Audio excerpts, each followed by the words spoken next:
Hello, and welcome back to the channel. Thank you for clicking on the episode. This is Jimmy. It's another cold day here in the DC area, and just a lot of exciting things going on. So for starters, just want to announce today, quick plug, is that my book is now available for pre-order. So I'll be dropping that link in the comment section and in the description of this video, but I'm really excited. The book is called Leadership Beyond the Title, Trust, Delegation, and Influence. And this is just about 22 years of experience and knowledge that I've picked up, leading teams from 5 team members when I was a shift manager at a Pizza Hut, 25 years ago, into what I do now and getting to have my dream job and lead teams for Apple. I love tech and people, and being able to combine those two things, has really allowed me to find my calling. But I want to follow up on last week's newsletter and dive deeper into the art of delegation that I spent a lot of time talking about. And for new leaders particularly, it's really easy to think delegating is just getting work done and allowing you to get work done or allowing you to focus on more. And, I think when done right, good morning, delegation is so much more and can be such a powerful tool in developing your team and getting people to show up differently. And so I talked about the concept of being a transactional leader versus transformational leader. And one of the ways we can do that really easily is being more thoughtful in how we delegate. And I try to be really thoughtful when I'm thinking about delegating. And why am I delegating? Is it just simply because I need something done?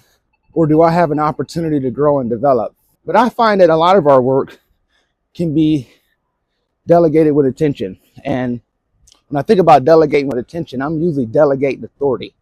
I'm assigning an ownership. This was something that Liz Wiseman talked about in one of my favorite books that I've referenced on this channel now a couple times, called The Multiplier Effect. And a really good example on what it looks like to give away authority. And when you're giving away authority, you're not necessarily obsessing with the how, delegating from a perspective to where you allow the individual the autonomy and the creativity to get the work done the way they see fit, as long as it's within the standard. And one of the things that I love to do is delegate like a percentage of the authority. I let someone know if they're 100% the decision maker. So, hey, we need this work done. Here's the vision and here's the impact of it. But I'm trusting you, and that's the key word.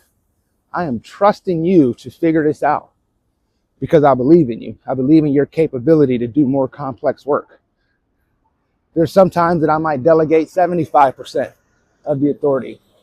And for that 25%, I expect to check in just to make sure that we're going the right way.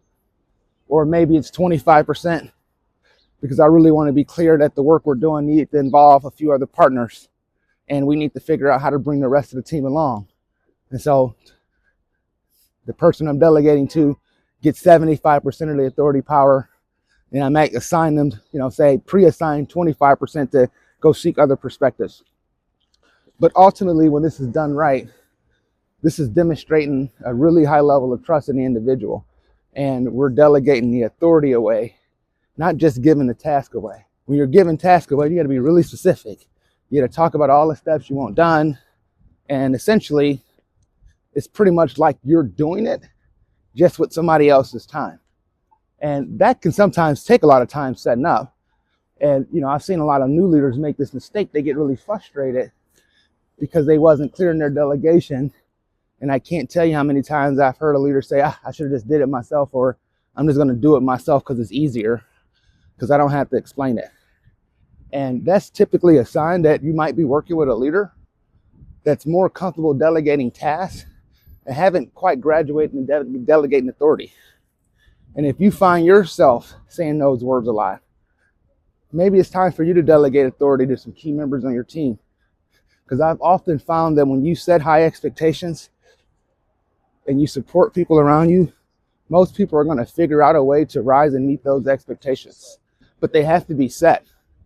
And if we feel that we have to spell everything out for an individual, or we feel that we have to spell every detail out for our team, we have to ask ourselves, is it because we don't trust in their ability, or we don't trust in our ability to make great hiring decisions, or do we not trust in our ability to be clear?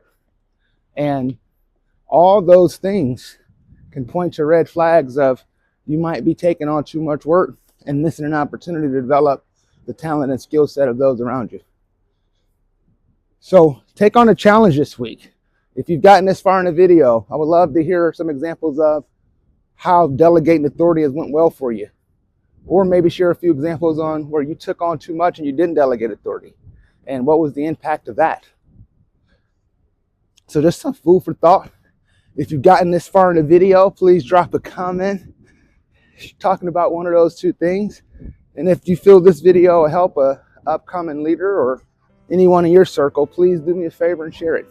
We've been growing this channel, and I've been so thankful for all the support. I've been really thankful for all the support on my book project as well.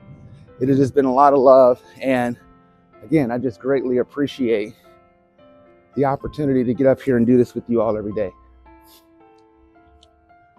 But with that said, relatively short video.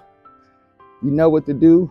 Like, subscribe to the channel if you haven't done so already. This is Jimmy, and I'll see y'all soon.